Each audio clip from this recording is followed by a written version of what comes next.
My name is Laura Vonk. I'm Montana's aunt. I am the bookkeeper for Protect Every Pet. I am also the treasurer on their board of directors.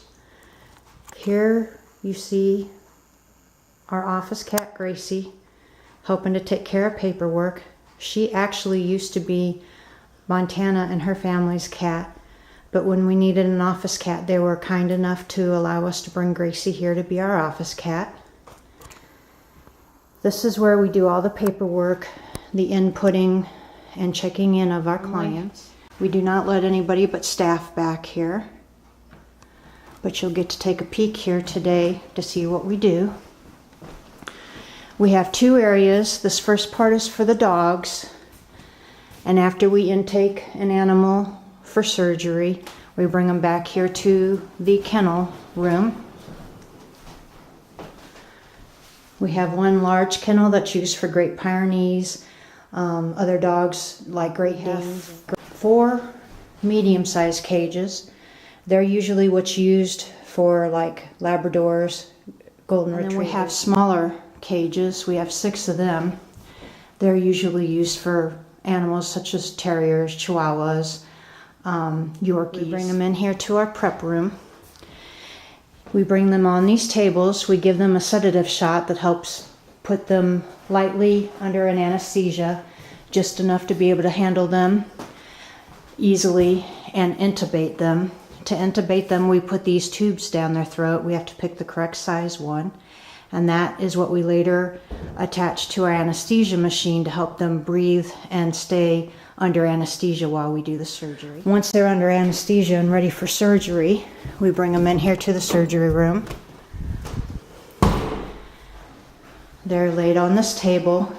This is the anesthesia machine that they're attached to keep them under anesthesia. The veterinarian does the surgery. This table here has all the stuff that the vet tech may need to help throughout the surgery.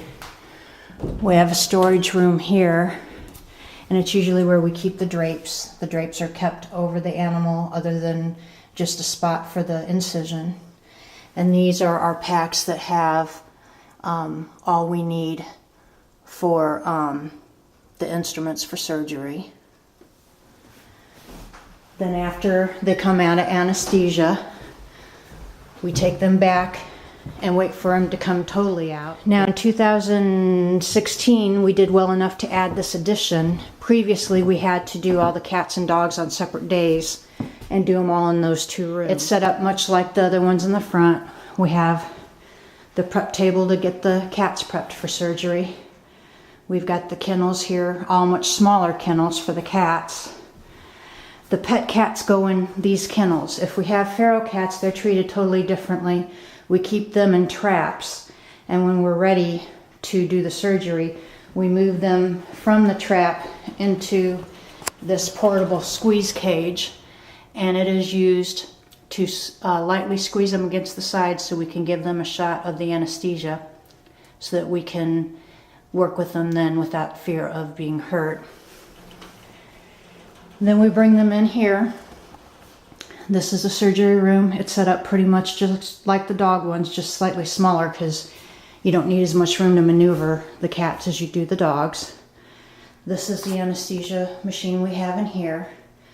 With cats, we usually don't use intubation tubes. We use a mask that goes over their face, so it attaches to a mask.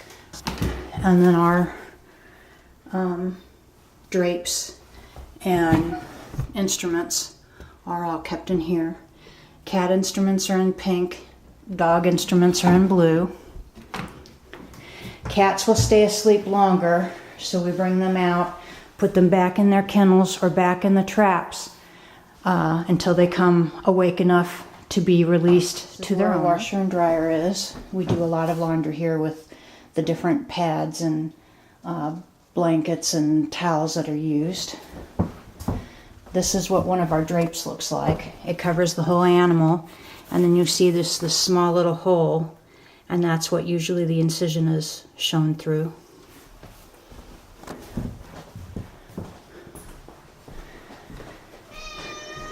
These sinks are where we do the cleanup of the instruments. We wash them and clean them really good. Then we put them through the Spectrum ultrasonic machine that helps make sure that they're lubricated and cleaned with ultrasonic waves. Then we wrap them in the packs that we use. We use this tape, which right here looks clear. But after you put them through the autoclave, which is this piece of equipment here, it sterilizes them. And we know they're sterile and ready to use when that clear tape has black lines going through it. Here is the refrigerator, medicine refrigerator in here. Dogs get more medicine, and we keep all of our extra rabies and penicillin bottles in here. We also, for the dogs, give them the 4-way canine shots. And that's pretty much it.